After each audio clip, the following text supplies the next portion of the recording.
विद्यार्थी मैत्रिणींनो, आज आपण इयत्ता 7वीचा जो नैसर्गिक प्रदेश आहेत वेगवेगळे त्याचा अभ्यास आपण मागच्या तासाला केला होता, परंतु एक सरावासाठी आपण परत एकदा या नैसर्गिक प्रदेशाचं स्थान कुठं आहे, त्यानंतर तिथलं हवामान कसं आहे, तिथं नैसर्गिक वनस्पती कोणत्या पद्धतीच्या आहेत, त्यानंतर तिथलं प्राणी जीवन आणि मानवी जीवन कसं आहे ते अजून एकदा आपण पाहूया, म्हणजे तुमच्या आणखीन ती गोष्ट चांगल्या पद्धतीने लक्षात येईल। तर आपण आता सुरुवातीला जे नैसर्गिक प्रदेश आहेत त्यातला पहिला की आपण पाहिलं की ही जे वेगवेगळी खंड आहेत, आपल्या इथं 7 खंडामध्ये साधारणतः विभागणी केलेली आपल्या पृथ्वीवरचे जे भूखंड आहेत त्यांचे, आणि या भूखंडावरती की एक विशिष्ट अक्षवृत्ताच्या दरम्यान हवामान, वनस्पती आणि प्राणीजीवन यामध्ये आपल्याला एक साधर्म्य आढळतं, साम्य आढळतं, आणि या साधर्म्यामुळे काही प्रदेशाचा वेगळेपण एक प्रकर्षाने लक्षात येतं, आणि हे प्रदेश तिथल्या नैसर्गिक घटकावर अवलंबून असल्यामुळे त्यांना नैसर्गिक प्रदेश असे म्हणतात। की मग तिथलं हवामान असेल, वनस्पती असेल, प्राणी असेल, बऱ्याच प्रदेशामध्ये हे समान असलेले आपल्याला पाहायला मिळतात। की जर आपण पाहिलं की अभ्यासाच्या दृष्टीनं विचार केला तर त्या एखाद्या प्रदेशातील हवामान, वनस्पती, प्राणी यामध्ये आढळणाऱ्या सारखेपणामुळे म्हणजे काही प्रदेशाचा वेगळेपणा आपल्याला सहजपणे लक्षात येतो। तर इथे तुम्हाला लक्षात आलं असेल की या चित्रामध्ये आपल्याला सगळीकडे बर्फमय प्रदेश दिसतो, म्हणजे एकाच ठिकाणी असं हे बर्फमय प्रदेश नाहीये की बऱ्याच खंडामध्ये सुद्धा अशा पद्धतीचे प्रदेश आढळतात। तर हे नैसर्गिक प्रदेश कशाला म्हणायचं, तर हे प्रदेश जे आहेत तिथल्या नैसर्गिक घटकावर अवलंबून असल्याने त्यांना नैसर्गिक प्रदेश असे म्हणतात।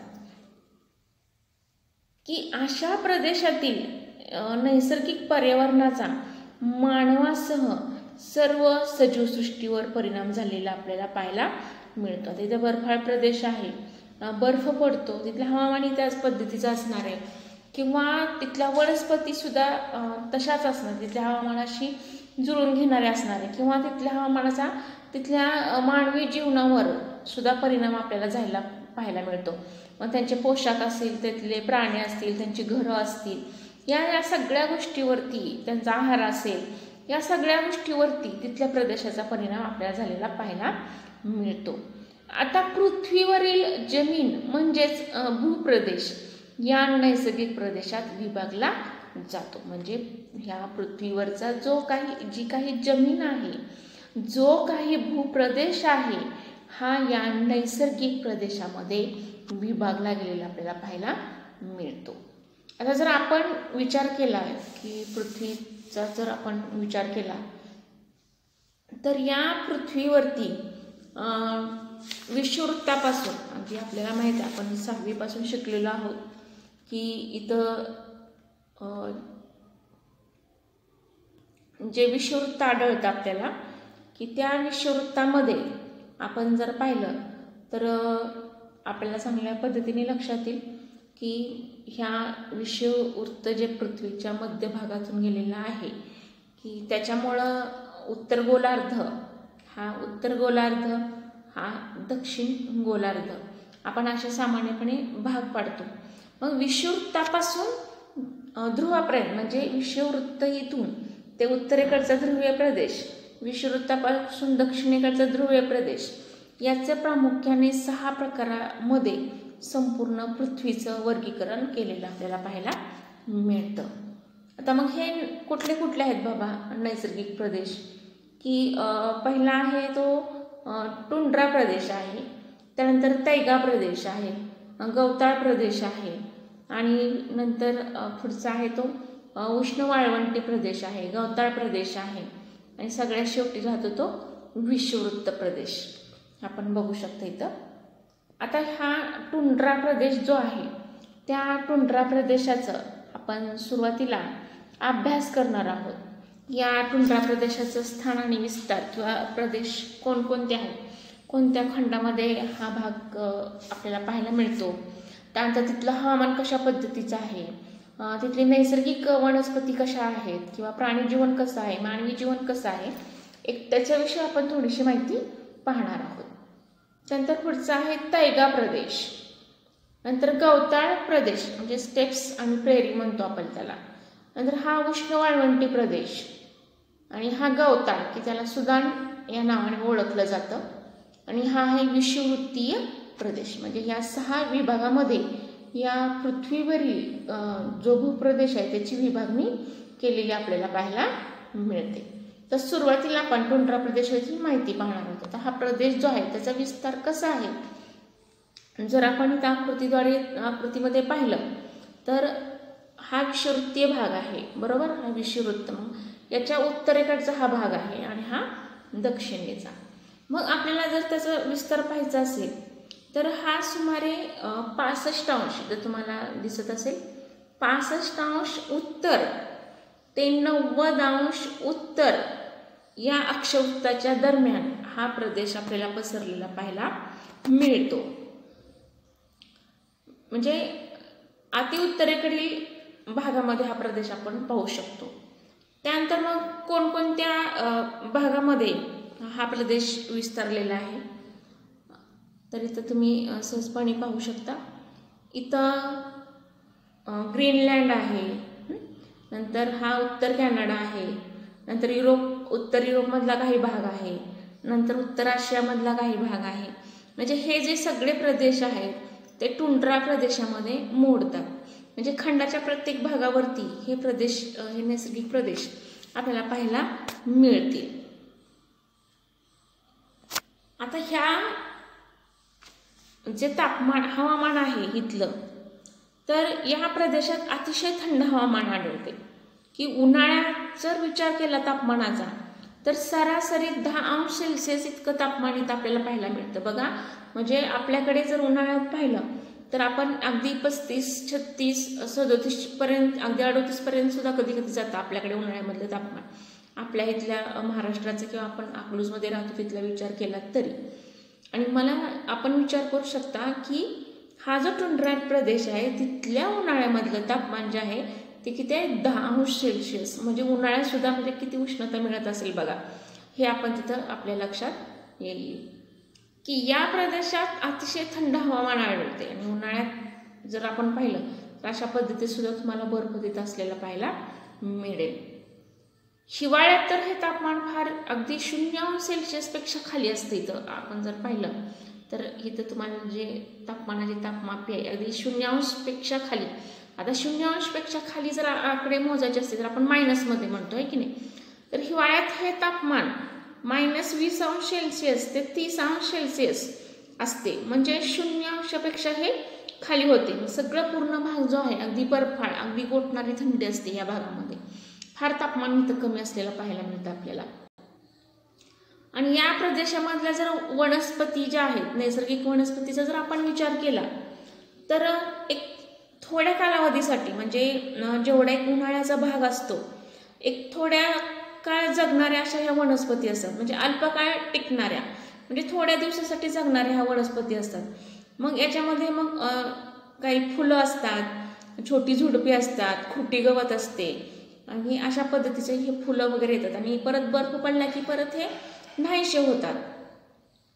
इथं बघा कुठल्या कुठल्या वनस्पती आढळतात हे आपण पाहू शकतो की इथे कमी आयुष्य जगणारे असतात. एक शेवाळ आहे, हे दगड फुल आहे आणि अशा पद्धतीचं खुरटं गवत आहे. म्हणजे अशा प्रकारच्या नैसर्गिक वनस्पती आपल्याला टुंड्रा या प्रदेशामध्ये पाहायला मिळतात.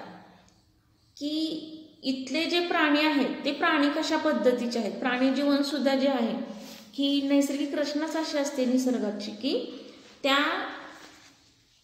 प्रदेशामध्ये त्या प्राण्यांचं, वनस्पतीचं रक्षण होईल किंवा ते त्याच्याशी सामावून घेतील अशा पद्धतीची रचना निसर्गाने तिथल्या प्राण्यांमध्ये, वनस्पतीमध्ये देखील केलेली आहे. बघा की इथल्या बर्फाळ प्रदेशाचा जर विचार केला तर इथं हा बर्फाळ प्रदेश असल्याने इथं मऊ आणि दाट केस असलेले प्राणी आपल्याला पाहायला मिळतात. हे ध्रुवीय अस्वल आहेत. तिथे जर तुम्ही पाहिले तर पांढरे शुभ्र आहेत हे अस्वल, आपल्याकडे काळे पाहायला मिळतात. तर हे पांढरे शुभ्र अस्वल आहेत आणि यांच्या अंगावरती केस फार दाट असतात आणि मऊ असतात, की दाट कशासाठी की थंडीपासून संरक्षण होतं ह्यांचं, आणि मऊ की ह्याच्यावर बर्फ वगैरे असे साठून राहत नाही. जर मऊ केस असतील तर त्याच्यावरती बर्फ थांबणार नाही, तो घसरून खाली पडेल. म्हणजे अशा पद्धतीची नैसर्गिक रचना तिथं निसर्गाने केलेली असते. म्हणजे अशा पद्धतीचे ध्रुवीय अस्वल जे आहेत ते टुंड्रा प्रदेशामध्ये पाहायला मिळतात. किंवा मग असे कोल्हा, हा बघा असा एक छोटासा किती सुंदर असा कोल्हा दिसतो इथं आपल्याला, की पांढरा आहे आणि भरपूर केस असलेला. आपल्याकडले कोल्हे आहेत, परंतु आपल्याकडे असे दाट केस असलेले कोल्हे आपल्याला पाहायला मिळत नाही. आपण जर रानटी कोल्हे पाहिले तर जरी आकार असा पद्धतीचा असला तरी केस आपल्याकडल्या कोल्ह्याला एवढे दाट नसतात किंवा मऊ अशा पद्धतीचे नसतात. इथं आपण पाहू शकता अजून कोणकोणते आहेत बघा. इथं हे कॅरिबू नावाचे, ह्याच्या पण अंगावर दाट केस आहेत. परत रेंडियर एक आहे, हा आपण मगाशी पाहिला ध्रुवीय अस्वल एक आहे. त्यानंतर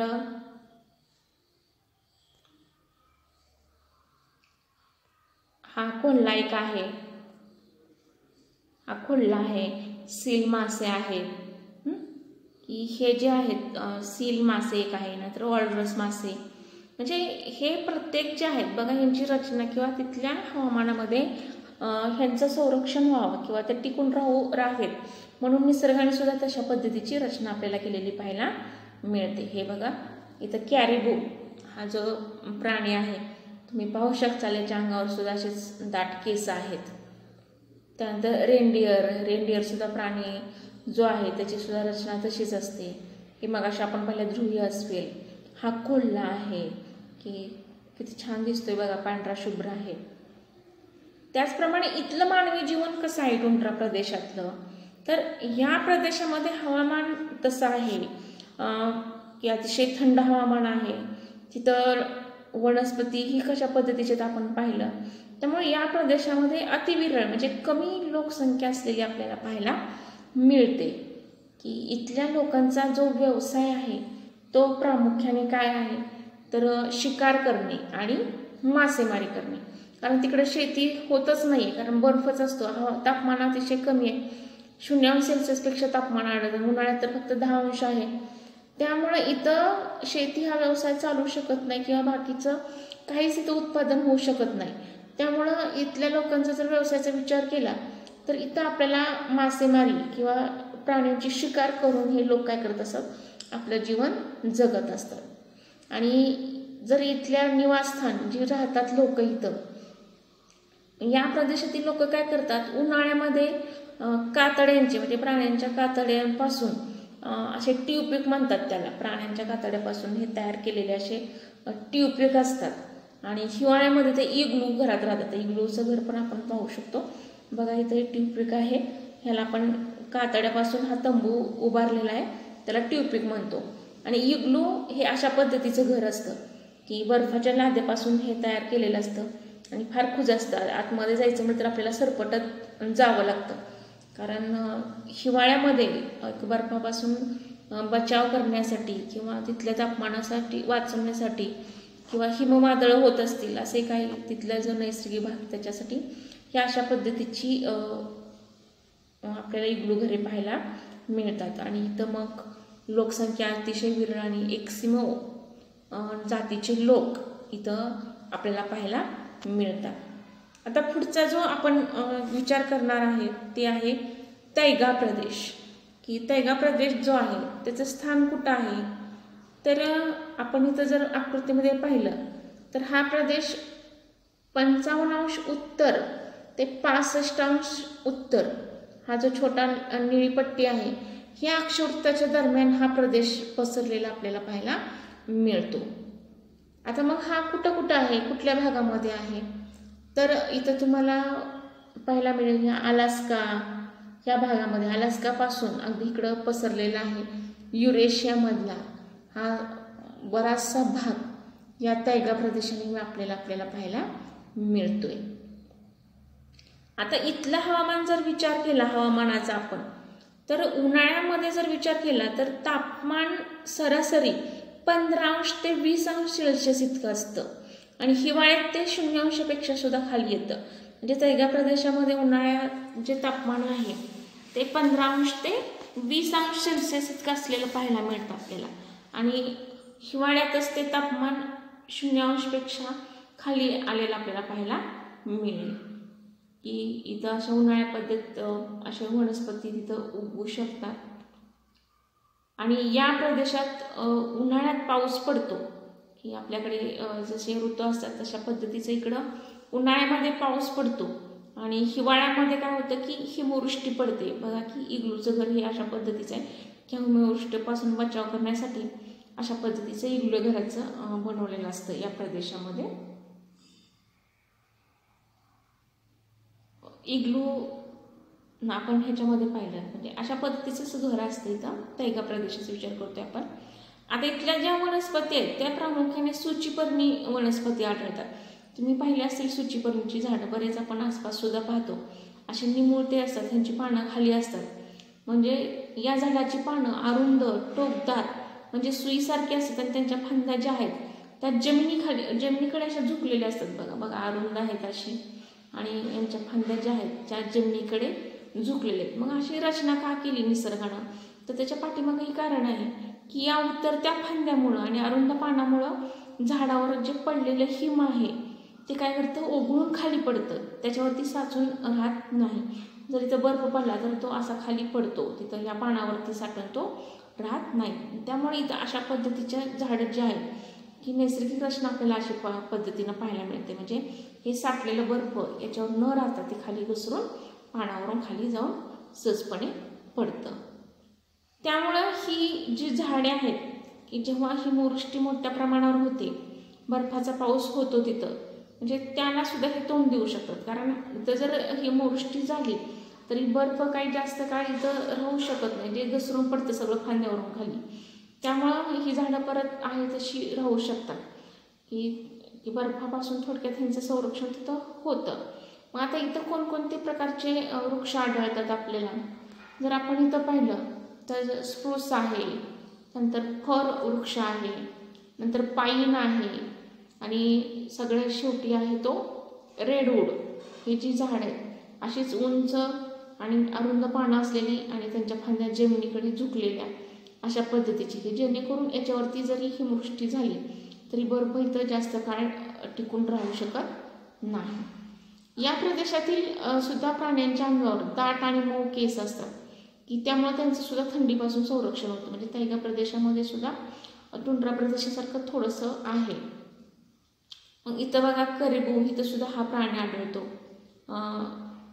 त्यानंतर एल्क, याच्या सुद्धा अंगावरती केस असतात, हा एक प्राणी. नंतर आर्मीन एक प्राणी आपल्याला इथं पाहायला मिळतो. त्यानंतर बिव्हर एक नावाचा प्राणी आहे, हा एक पाहायला मिळतो. नंतर सिल्वर फॉक्स की कोल्हा, की खूप देखणा दिसतो, खूप छान दिसतो हा कोल्हा. त्यानंतर अस्वले, की अशा पद्धतीचे अस्वले पण आपल्याला पाहायला इथं मिळतात. तर आजच्या तासाला आपण जो टुंड्रा प्रदेश आणि तैगा प्रदेश याची माहिती आपण घेतलेली आहे. आता पुढच्या तासाला आपण गवताळ प्रदेश, उष्ण वाळवंटी प्रदेश याचा अभ्यास आपण करणार आहोत. आजच्या तासाला आपण इथंच थांबणार आहोत.